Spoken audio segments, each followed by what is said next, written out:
আসসালামু আলাইকুম। আমি জিয়াউর রহমান, ব্র্যান্ড প্রমোটার হিসেবে কাজ করতেছি বিরামপুর টেরিটরিতে।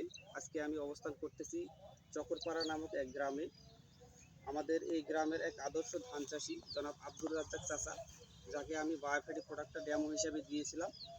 তিনি ধানের বয়স যখন 20 থেকে 25 দিন, তখন ইউরিয়া সারের সঙ্গে বায়োফ্যাটি প্রয়োগ করা হয়েছে মাটিতে প্রয়োগ করার ফলে কী হয়েছে একটু আমরা দেখব।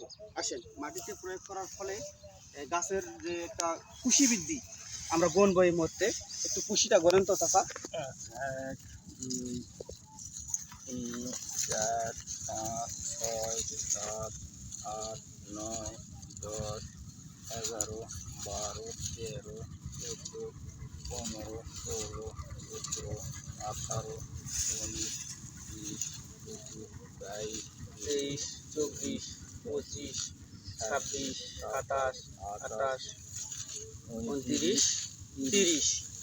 ধন্যবাদ চাচা। দেখেন, চাচার জমিতে বায়োফ্যাটি দেওয়ার ফলে 30টা হয়েছে।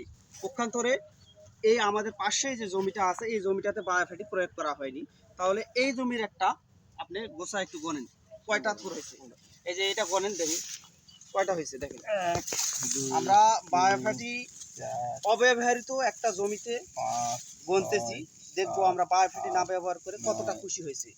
10, 11, 12, 13, 14, 15। অর্থাৎ আমরা একটা এখানে রাতের সঙ্গে একটা দিনের যেমন তুলনা, তেমন আমরা বুঝতে পারলাম বায়োফ্যাটি যে জমিতে ব্যবহার করা হয়েছে সে জমিতে কুশির সংখ্যা হয়েছে কয়টা চাচা? 28 থেকে 30টা। আর যেটাতে ব্যবহার করা হয়নি সেটাতে কয়টা হয়েছে? 15টা। অর্থাৎ অনেক একটা ডিস্টেন্স। বায়োফ্যাটি যে মাটিতে ব্যবহার করলে শুধু কুশি বৃদ্ধি না, শিকড়ও বৃদ্ধি হয়। পরবর্তীতে আমরা পর্যায়ক্রমে পাতায় ব্যবহার করছি। আপনারা দেখতে পাবেন পাতায় ব্যবহার করার কারণে ধানের মাইজ পাতা, এই মা পাতাটা খাড়া আছে এবং কোথাও উঁচু নিচু নাই, একদম এক স্টেজ সমান আছে। তো আমরা এই মুহূর্তে চাচার মুখে একটু শুনবো।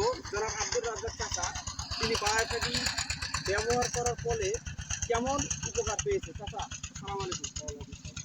আপনি একটু বায়োফ্যাটির যে ফলাফল, রেজাল্টটা কেমন পেয়েছেন এবং কিভাবে জানতে পারলেন একটু বলবেন বিস্তারিত। বায়োফ্যাটি ব্যবহার করার ফলে আমার ধানে কুশি বৃদ্ধি হয়েছে। জি এবং ধানও সমান হয়েছে। জি ধান কোথাও ছাপ উঁচা নাই, এক লেভেলে ধান হয়েছে। জি। আর এই যে ধানের যে মাইজ পাতা, এই যে মাইজ পাতা, হ্যাঁ। আপনারা মাইজ পাতা, এই মা পাতাটা প্রত্যেকটা পাতা খাড়া আছে এবং খাড়া আছে, সুন্দর আছে। সুতরাং বায়োফ্যাটি তো ব্যবহার করা যাবেই ইনশাআল্লাহ যাবে। এবং বায়োফ্যাটি ব্যবহার কৃষকদের মাঝে পৌঁছে দেওয়া যাবে যে বায়োফ্যাটিটা যাবে। আমি বলবো কৃষককে যে বায়োফ্যাটি ব্যবহার করা যায়, বায়োফ্যাটিতে উপকার আছে। জি উপকার আছে। করে বায়োফ্যাটি আমাদের এলাকায় একটা আলোড়ন সৃষ্টি করছে। বায়োফ্যাটি আমি আরো অনেক আগেতেই ব্যবহার করি, জি অনেক জমিতেই করেছি। জি ধন্যবাদ। রেজাল্ট ভালো পেয়েছি। আলুতেও ব্যবহার করেছি, জি স্যার। আলুতে রেজাল্ট ভালো পেয়েছি। ধন্যবাদ চাচার মুখে মূল্যবান বক্তব্যের জন্য। বায়োফ্যাটি আমাদের এলাকায় একটা আলোড়ন সৃষ্টি করছে, ভবিষ্যতে আরও অনেক বেশি হবে। এ বলে আমার বক্তব্য এখানে শেষ করলাম। আসসালামু আলাইকুম।